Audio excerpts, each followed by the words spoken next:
नमस्कार. भूमिकी रसोईमध्ये तुम्हा सर्वांचं मनःपूर्वक स्वागत आहे. तर आज आपण अगदी लहान मुलांच्या आवडीची, चटपटीत आणि मस्त अशी झटपट तयार होणारी बटाट्याची सुकी भाजी कशी करायची, ती आज आपण व्हिडिओमध्ये बघणार आहोत.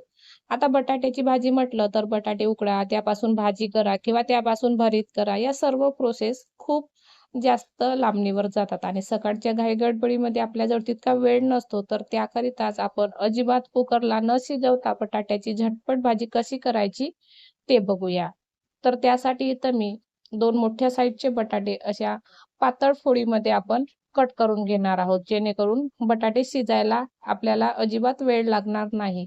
आणि फोडणीसाठी आपल्याला एक मोठ्या साइजचा कांदा, 2 ते 3 हिरवी मिरची, कढीपत्ता आणि एक छोट्या साइजचा टोमॅटो लागणार आहे.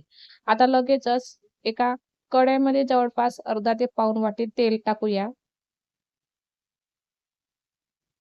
तेल गरम झालं की लगेचच आपल्याला त्यामध्ये अर्धा चम्मच जिरं टाकायचं आहे. सोबतच कट केलेली हिरवी मिरची, कढीपत्ता आणि कांदा टाकूया. आता हे सर्व मिश्रण आपल्याला अगदी 2 मिनिटं किंवा कांदा, मिरची छान परतेपर्यंत अगदी कांद्याला छान सोनेरी रंग चढेपर्यंत आपल्याला परतून घ्यायचं आहे. तर अशा प्रकारे तुम्ही बघू शकता कांदा हलका सोनेरी रंगाचा झालेला आहे. हलका सॉफ्ट झालेला आहे आणि या स्टेजवर आपण जे आपण बटाटे कट करून ठेवले आहे, ते बटाटे यामध्ये घालायचं आहे. आता इथे मी संपूर्ण बटाटा टाकून घेतला. आता आपल्याला हा बटाटा जवळपास 50% इतका तेलामध्ये शिजवून घ्यायचा आहे किंवा तेलामध्ये अगदी छान सोनेरी रंग येईपर्यंत परतून घ्यायचा आहे.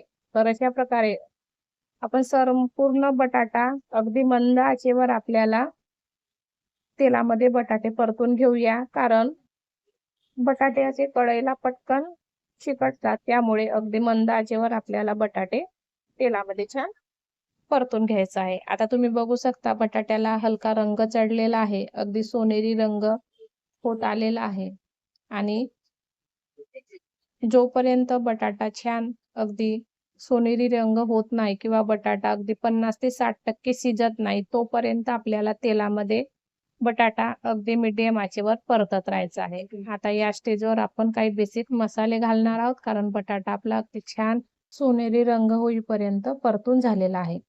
तर त्यासाठी आपण अर्धा चम्मच हळद, अर्धा चम्मच गरम मसाला, 1 ते 1.5 चम्मच लाल तिखट, अर्धा चम्मच धनेपूड आणि चवीनुसार मीठ घालूया. सोबतच एक कट केलेला टोमॅटो टाकूया. आता इथं सर्व जिन्नस आपले बटाट्यामध्ये टाकून झालेली आहे. आता या स्टेजवर आपल्याला अगदी पूर्णपणे गॅस कमी करायचा आहे आणि सर्व जिन्नस छान ढवळून घ्यायचं आहे. तर अशा प्रकारे इथं मी सर्व जिन्नस छान मिक्स करून घेतलं बटाट्यासोबत. आपल्याला हे जिन्नस अगदी छान शिजवायचे असेल तर पूर्णपणे आपल्याला गॅस कमी करायचा आहे आणि 1 ते 2 मिनिटं आपण बटाटा वाफवून घेऊया. यामुळे मिठाचा हलका पाणी सुटेल आणि बटाटा किंवा सर्व जे आपण मसाले टाकलो ते मसाले अगदी छान ओलसरपणा येईल त्यांना आणि बटाटा पण शिजायला सोपं जाईल.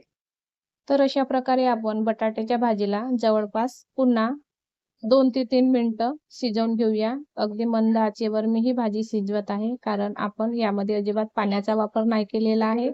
त्यामुळे भाजी कढईला चिकटण्याची खूप भीती असतो आणि या स्टेजवर अगदी मी थोडं पाण्याचा वापर करत आहे. अगदी थोडं मी पाणी टाकून ही भाजी पुन्हा 2 ते 3 मिनिटं शिजवणार आहे. तर अशा प्रकारे पाणी टाकल्यानंतर आपण पुन्हा ही भाजी छान ढवळून घेऊया, मिक्स करून घेऊया आणि अगदी 2 ते 3 मिनिटासाठी अगदी बटाटे छान सॉफ्ट होईपर्यंत आपल्याला ही भाजी शिजवून घ्यायची आहे.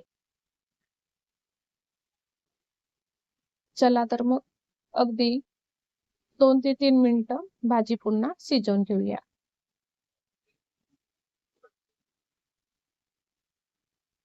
तर अशा प्रकारे इथं तुम्ही बघू शकता अगदी मस्त अशी आपली सॉफ्ट आणि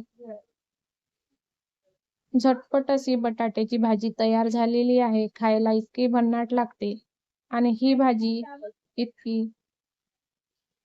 चविष्ट लागते की मुलांना अजिबात ह्या भाजीचा कंटाळा येत नाही. जरी तुम्ही ही भाजी टिफिनला दिलं किंवा अगदी या भाजीला मॅश करून या भाजीचे पराठे सुद्धा बनवलं तरी पण खायला अगदी भन्नाट चवीचे लागतात. टिफिनसाठी, ऑफिसच्या डब्यासाठी आणि प्रवासासाठी तर ही भाजी बेस्टच आहे.